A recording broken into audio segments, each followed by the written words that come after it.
Moses was a gentle man from Limpopo, raised by his widowed mother, Maureen. His father had passed when he was just 4 years old, or so he was told. He grew up believing life had robbed him of a father too early. Lebo, on the other side, grew up in Mpumalanga, raised by a strict but loving mother, Makumo, and a father she barely saw. Her father was always on the road, a truck driver, a man of many stories but very few appearances. The day Moses and Lebo met, it was as if life had aligned two lost stars. It was at a youth seminar in Lebok Goma. She laughed.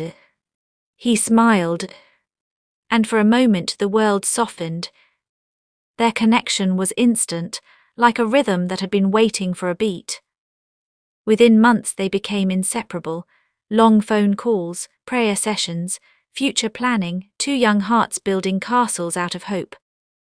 No one questioned their bond. No one suspected anything. The love looked pure, real, blessed. But destiny was watching. Their wedding became the talk of both families. A big African celebration. Drums, laughter, relatives ululating until their throats grew dry. Maureen cried tears of joy. Makumo held Lebo tightly, whispering, "You deserve happiness, my child." Everyone danced, everyone blessed, everyone believed. Yet in that crowd, two old men sitting far apart felt their hearts tremble.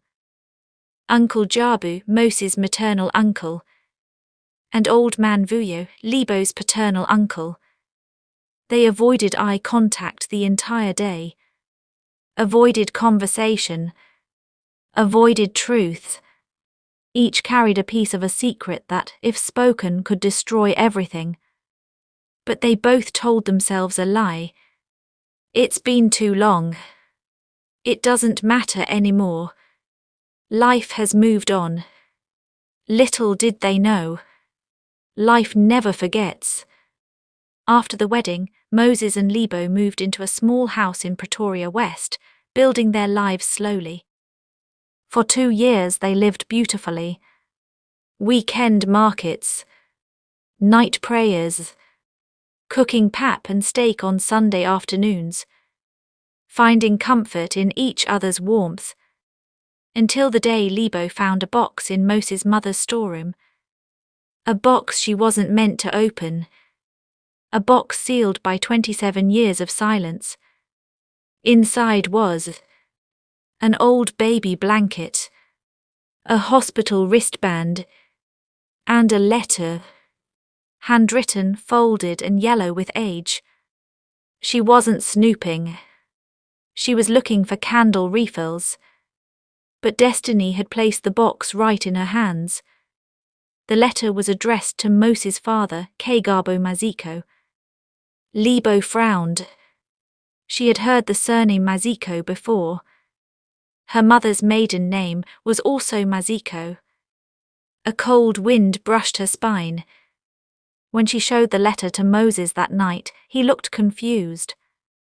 "My father's name was Kagabo, but Mama always told me his name was David." At that moment the first cracks formed.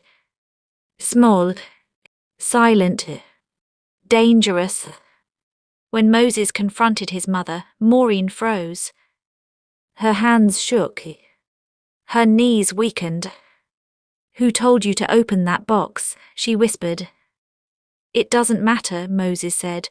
"Mama, what are you hiding?" Tears flooded her eyes before she could speak. "Your father, your real father, was not David." Moses felt his heartbeat slow. Lebo felt the world wobble. Maureen continued, voice trembling. "Your father was Kagabo Maziko, a married man. A man who promised me the world, but belonged to another woman." Lebo stepped back. Her chest burned. "Kagabo Maziko," she whispered.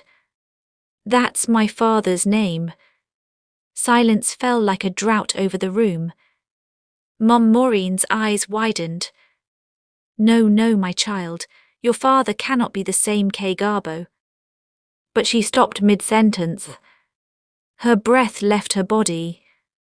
Because somewhere deep inside, she knew. The families gathered. Tension filled the air like approaching rain. Mfo's father, now sickly and older, arrived on crutches. He avoided eye contact with everybody, especially his wife. When he finally sat down, Leruo asked, "Are you my father?" Kegabo swallowed hard. He looked at Libo, then at Moses. "My children," he began. But the room erupted.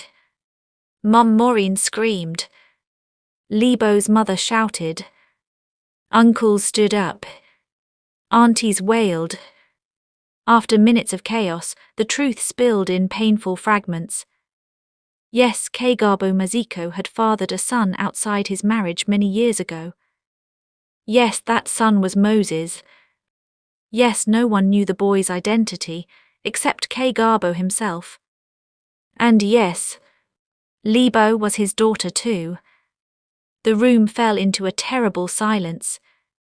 Two lovers, two newlyweds, bound by vows, bound by passions, bound unknowingly by blood. Libo ran outside, screaming into the night. Moses collapsed into a chair, burying his face in his hands. "How could you all hide this?" Libo shouted when they tried to comfort her. "How could you let us marry? How could you watch us fall in love and say nothing?" Her mother collapsed in shame. Mum Maureen sobbed uncontrollably. Kegabo trembled like a man carrying a lifetime of sins. Simon walked to Libo, slowly.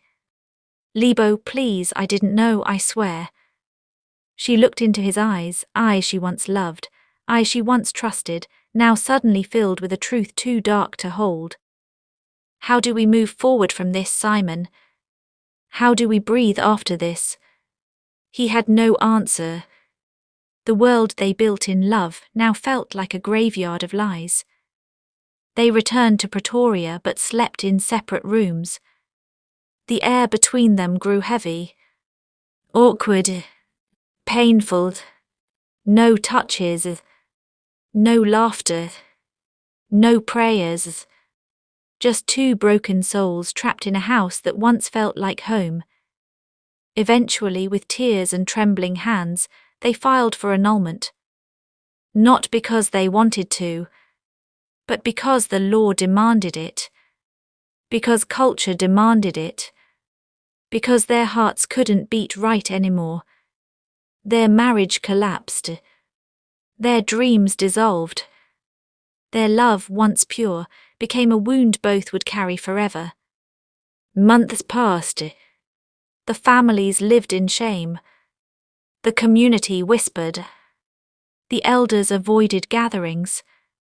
Libo moved back home and fell into a silent depression. Simon threw himself into work, but his nights were haunted. He would wake up calling her name. She would dream of him standing outside her window. Two hearts longing for each other, but forbidden by destiny. One night they met by accident at a store.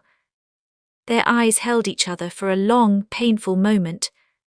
"I miss you," she whispered. "I miss you more," he replied.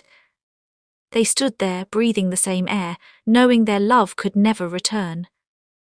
In another world, in another life, they would have grown old together. But in this life they had to let go. Not because the heart wanted to, but because blood had spoken. Mfo's father suffered a stroke 2 months later. On his deathbed he cried endlessly, "I destroyed your lives, because I could not control my desires." Simon and Libo came to see him. They did not hate him. They did not curse him. They held his hand gently. Because sometimes forgiveness is not for the guilty, but for the broken who need to heal. Kegabo passed away whispering, I'm sorry, my children. And just like that, the man whose mistake shaped two destinies was gone. Years later, Lebo became a counselor, helping young women navigate pain and trauma. Simon became a motivational speaker, preaching the importance of truth and healing. They never married again. Their hearts were never fully repaired. But whenever they saw each other at family gatherings, they smiled softly, not in regret, but in remembrance of a love that was real but impossible. They were soulmates by fate, siblings by blood, and survivors of a truth too powerful to hide. Sometimes love meets love. Sometimes pain meets truth. Sometimes destiny writes stories that human hearts cannot understand. Thank you for watching. If you like this story, please like the video and subscribe to our channel for more stories like this. See you in the next one.